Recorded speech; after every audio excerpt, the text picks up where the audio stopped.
나는 태풍이 몰아치던 그날 밤을 결코 잊을 수 없다. 선실 안은 촛불 하나만이 흔들리며 우리를 비추고 있었고 파도가 배를 흔들 때마다 나는 태준의 가슴에 더 깊이 파묻혔다. 그의 거친 손이 내 젖은 머리를 쓸어올릴 때 나는 이미 돌이킬 수 없는 선을 넘고 있음을 알았다.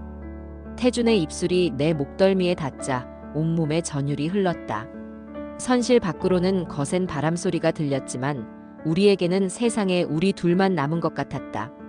나는 그의 셔츠 단추를 하나씩 풀어 헤쳤고 그가 내 어깨끈을 천천히 내릴 때 나는 눈을 감았다. 철제 침대가 삐걱거리는 소리와 함께 우리는 서로를 탐했다. 그의 무게가 나를 짓누를 때 나는 이것이 금지된 사랑임을 알면서도 멈출 수 없었다. 하지만 그 순간 나는 알지 못했다. 내가 품고 있는 남자가 얼마나 큰 비밀을 숨기고 있는지를. 사흘 전으로 거슬러 올라간다면 나는 여전히 순진한 산업 잠수사였다. 26의 나이에 이미 바닷속 구조 작업의 베테랑이었지만 사랑에 대해서는 여전히 초보였다. 목에는 할아버지가 물려주신 낡은 나침반을 걸고 다녔는데 이상하게도 그 나침반은 언제나 엉뚱한 방향을 가리켰다. 할아버지는 돌아가시기 전 이 나침반이 언젠가 내게 가장 소중한 것을 찾아줄 거라고 하셨지만 나는 그저 고장난 골동품 정도로 생각했다. 그날 아침 나는 인천항에서 연안 여객선 세이망호에 승선했다. 선박 점검 및 수중 구조 장비 정비가 내 임무였다. 선장실에 인사를 드리러 갔을 때 처음 태준을 만났다. 42살의 그는 바다에서 20년을 보낸 노련한 선장이었다. 깊고 어두운 눈동자와 굳게 담은 입술에서 풍기는 남성적 매력에 나는 한눈에 사로잡혔다. 힘든 일이군요. 이런 날씨에. 태준이 창밖을 바라보며 중얼거렸을 때 나는 그의 옆모습에서 묘한 슬픔을 읽었다. 그의 손목에는 오래된 상처 자국이 있었고 선장실 한쪽 벽에는 낡은 신문 스크랩이 붙어 있었다. 하지만 그때는 그것들이 무엇을 의미하는지 몰랐다.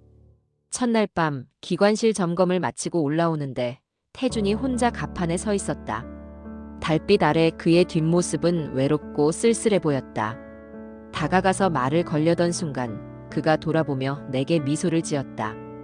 그 미소 뒤에 숨겨진 아픔을 나는 왜 그리 애절하게 느꼈을까? 이틀째 되던 날 선박에 이상 징후가 발견되었다. 선체 하부에 작은 균열이 생겼고 나는 잠수복을 입고 바다로 들어갔다. 수중에서 작업하던 중 갑자기 밧줄이 끊어져 나는 바다 밑으로 가라앉기 시작했다. 의식이 흐려질 무렵 누군가 나를 끌어올렸다. 태준이었다. 그는 옷도 벗지 않은 채 바다로 뛰어들어 나를 구했다. 선실에서 깨어났을 때 태준이 내 옆에 앉아 있었다. 젖은 옷을 벗고 수건으로 몸을 닦아주는 그의 손길이 너무도 따뜻했다. 나는 그때 처음으로 남자의 체온에 취했다. 그의 눈빛이 내 몸을 훑을 때마다 나는 가슴이 뛰는 것을 느꼈다. 괜찮습니까? 그의 목소리는 걱정으로 떨리고 있었다. 나는 고개를 끄덕였지만 사실 전혀 괜찮지 않았다. 이미 나는 그에게 빠져들고 있었으니까. 셋째 날 밤이 되자 태풍이 몰아쳤다. 파도가 거세져 배는 크게 요동쳤고 승객들은 모두 아래층 객실로 피했다. 나는 장비 정리를 위해 갑판에 남았는데 갑자기 큰 파도가 덮쳐 나는 배 난간에 부딪혔다. 태준이 달려와 나를 부축했고 우리는 가장 가까운 선실로 피했다. 촛불만이 타고 있던 그 좁은 공간에서 우리는 서로를 바라보았다. 젖은 옷이 몸에 달라붙어 있던 나를 보는 그의 시선이 뜨거웠다. 나 또한 그의 근육질 가슴이 셔츠 사이로 보이는 것에 숨이 막혔다. 혜인 씨. 그가 내 이름을 부를 때 나는 더 이상 참을 수 없었다. 나는 그에게 다가가 입술을 맞댔다. 처음에는 조심스럽던 그의 키스가 점점 격렬해졌고 나는 그의 품에 안겨 모든 것을 맡겼다. 우리는 그렇게 첫 번째 밤을 보냈다. 하지만 다음 날 아침 나는 충격적인 사실을 알게 되었다. 태준의 지갑에서 흘러나온 사진 속에는 아름다운 여자와 어린 딸의 모습이 있었다. 그는 기혼자였다.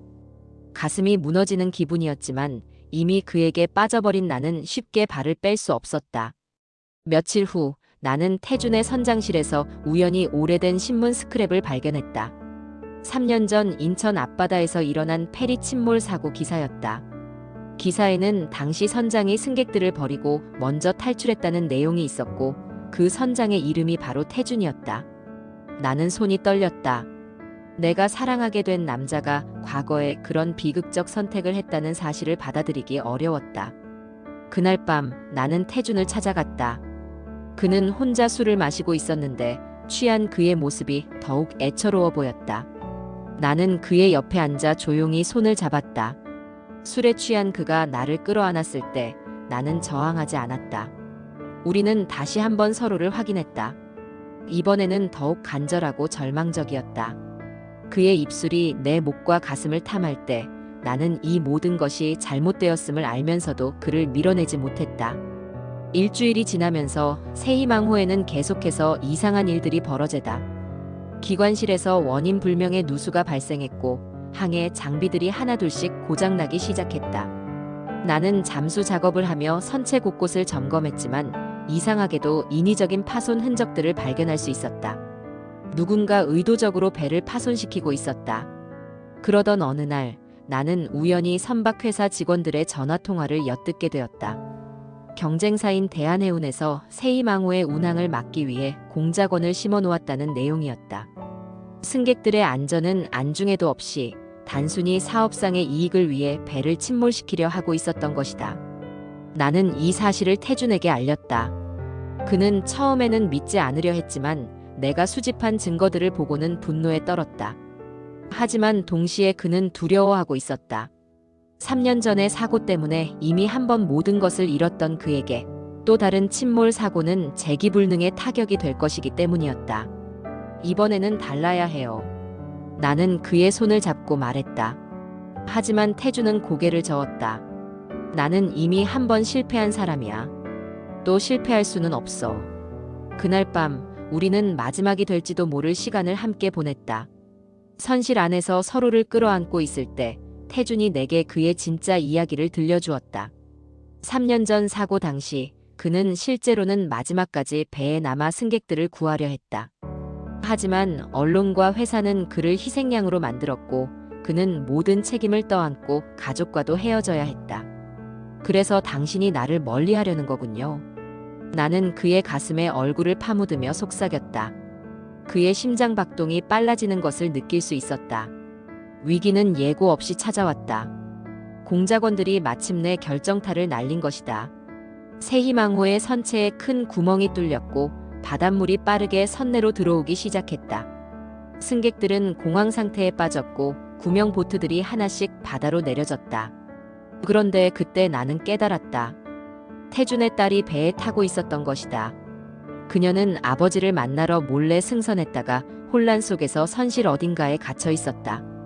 태준은 미친 듯이 딸을 찾아 헤맸지만 기울어져가는 배 안에서 그녀를 찾기는 거의 불가능해 보였다. 바로 그때였다. 내 목에 걸린 나침반이 이상한 반응을 보이기 시작했다. 평소에는 엉뚱한 곳만 가리키던 나침반이 특정 방향을 일정하게 가리키고 있었던 것이다.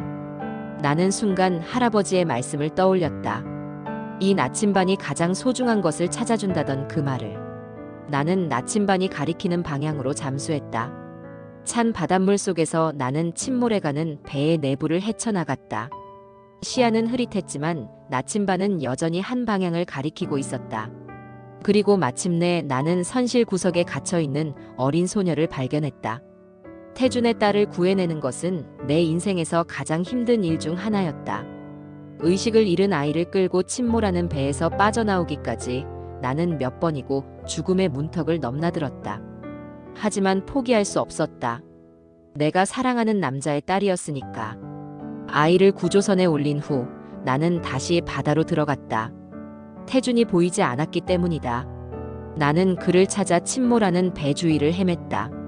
그리고 배의 선장실에서 그를 발견했을 때 내 가슴은 찢어질 것 같았다. 태준은 마지막까지 배를 떠나지 않으려 하고 있었다. 3년 전과는 달리 이번에는 진짜 선장다운 최후를 맞으려 했던 것이다. 하지만 나는 그를 그냥 보내줄 수 없었다. 당신이 죽으면 나는 어떻게 살아요? 나는 그의 손을 붙잡고 절규했다. 그제서야 태주는 내 손을 잡고 함께 바다로 뛰어들었다. 구조선 위에서 의식을 되찾았을 때 태주는 내 옆에 있었다. 하지만 그의 표정은 밝지 않았다. 우리 모두 알고 있었다. 이번 사건으로 인해 모든 진실이 밝혀질 것이고 우리의 관계도 끝나게 될 것임을. 며칠 후 나는 검찰에 모든 증거를 제출했다. 대한해운의 공작과 세이망호 침몰의 진상이 모두 드러났다. 태주는 선장으로서의 책임을 지고 법정에 섰지만 이번에는 영웅으로 기억될 수 있었다. 그는 마지막까지 승객들을 구하려 했고 실제로 많은 생명을 구했으니까. 하지만 우리의 사랑은 그렇게 끝나야 했다. 태주는 딸과 함께 새로운 삶을 시작해야 했고 나 역시 내 길을 찾아가야 했다.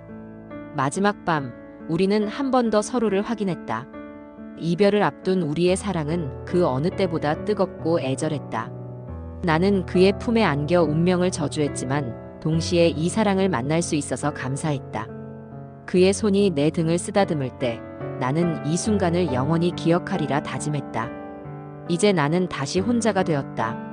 목에 걸린 나침반은 여전히 엉뚱한 방향을 가리키고 있지만 나는 더 이상 길을 잃지 않는다. 그 나침반이 나를 태준에게 이끌었고 또 그의 딸을 구하게 해주었으니까. 할아버지 말씀이 맞았다. 나침반은 정말로 가장 소중한 것을 찾아주었다. 바다는 여전히 파도를 일으키고 있다.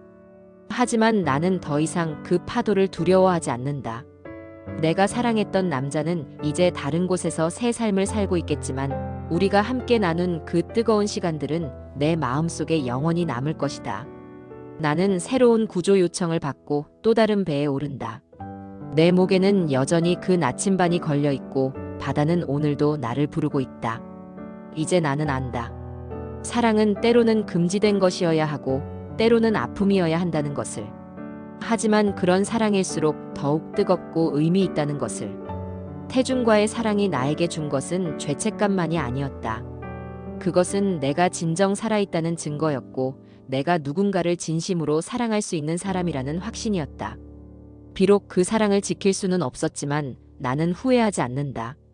바다 위에서 바라본 일몰이 오늘따라 더욱 아름답다. 나는 가슴속 깊이 묻어둔 그 이름을 조용히 부르며 내일을 향해 나아간다. 나침반은 여전히 엉뚱한 곳을 가리키고 있지만 내 발걸음은 이제 확실히 나 자신을 향하고 있다.